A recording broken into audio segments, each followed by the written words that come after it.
अब तक shadow ops ने वीरानों में जंग लड़ी थी, लेकिन तीसरा गेट न्यूयॉर्क सिटी के सबसे बड़े Subway station grand central terminal के ठीक नीचे था। यहाँ छुपे रहना नामुमकिन था। हमें सिविल ड्रेस में जाना होगा। उसने अपनी बांह पर बने उस काले निशान को छुपाने के लिए पुराने बैंडेज बांध लिए थे। वो निशान अब उसकी कोहनी तक पहुंच चुका था और उसे रह रहकर दर्द भरी विजुअल्स दिखाई दे रही थी। ज़ीशान ने स्टेशन के कोने में बैठकर अपना लैपटॉप खोला। Captain, readings of the charts हैं, पर अजीब बात यह है कि लोग गायब नहीं हो रहे, लोग बदल रहे हैं। आन्या ने भीड़ की तरफ देखा। लोग नॉर्मल लग रहे थे, लेकिन उनकी परछाई, शैडोज उनके साथ मूव नहीं कर रही थी। शैडोज जमीन पर रुकी हुई थी, जैसे किसी सही मौके का इंतजार कर रही हूँ। अचानक स्टेशन की सारी लाइट्स गुल हो गईं। अब हो रहा है। आन्या ने अपनी जैकेट के अंदर से अपनी कॉम्पैक्ट सब मशीन गन निकाली। अंधेरे में लोगों की परछाइयाँ उनके जिस्म से अलग हो गईं और अपने ही मालिकों पर हमला करने लगी। पूरे स्टेशन में चीख पुकार मच गई। ये शैडो मिमिक्स थे, वो दुश्मन जो किसी का भी रूप ले सकते थे। रोहन ने अपनी तलवार निकाली, लेकिन उसकी चमक धीमी थी। जैसे जैसे शैडोज बढ़ रही थी, रोहन को उनकी आवाजें सुनाई देने लगी। रोको मत, हमें आने दो। एक भयानक आवाज उसके दिमाग में गूंजी। कैप्टन, आपका निशान! ज़ीशान चिल्लाया। रोहन का पूरा हाथ अब काला हो चुका था और उससे धुआं निकल रहा था। एक विशाल मिमिक ने अन्या पर हमला किया।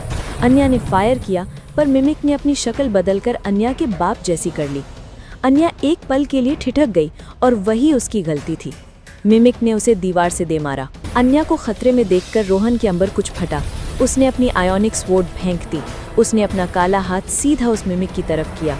रोहन की मुट्ठी से काली बिजली यानी ब्लैक लाइटनिंग निकली, जिसने मिमिक को पल भर में राख कर दिया। ज़ीशान और अन्या डर गए। रोहन की आंखें अब इंसानी नहीं लग रही थी, वो बिल्कुल उन शैडोज जैसी वॉइड, खाली हो गई थी। रोहन रुको, तुम खुद को खो रहे हो। आन्या ने चिल्लाकर कहा। रोहन ने सुना, पर वो रुक नहीं पा रहा था। वो तेजी से स्टेशन के सबसे निचले लेवल पर गया, जहां थर्ड गेट खुल रहा था। वहां एक शैडो पोर्टल था जो न्यूयॉर्क की सारी रोशनी को अंदर खींच रहा था। रोहन ने पोर्टल के पास पहुंचकर दोनों ब्लैक कोर्स जो उन्होंने पिछले मिशंस में पाए थे बाहर निकाले।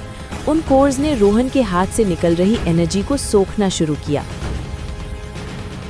कैप्टन, अगर आपने अभी स्टॉप नहीं किया तो आप हमेशा के लिए एक शैडो बन जाएंगे। ज़ीशान ने हैकिंग करते हुए पोर्टल को डिस्टेबलाइज करने की कोशिश की। रोहन ने एक आखिरी बार आन्या की तरफ देखा। शहर को बचाओ। उसने दोनों कोर्स को पोर्टल के अंदर दे मारा और खुद भी उसमें कूद गया। एक भयंकर धमाका हुआ जो पूरे मैनहट्टन में महसूस किया गया। जब धुआं छटा तो पोर्टल गायब था। सारी शैडोज मिट्टी में मिल चुकी थी। ग्रैंड सेंट्रल स्टेशन अब खाली था। आन्या और ज़ीशान ने मलबे में रोहन को ढूंढा, पर वहां सिर्फ उसकी आयोनिक स्वॉर्ड पड़ी थी, जो अब पूरी तरह काली हो चुकी थी। वो मर गया। ज़ीशान ने नम आंखों से पूछा।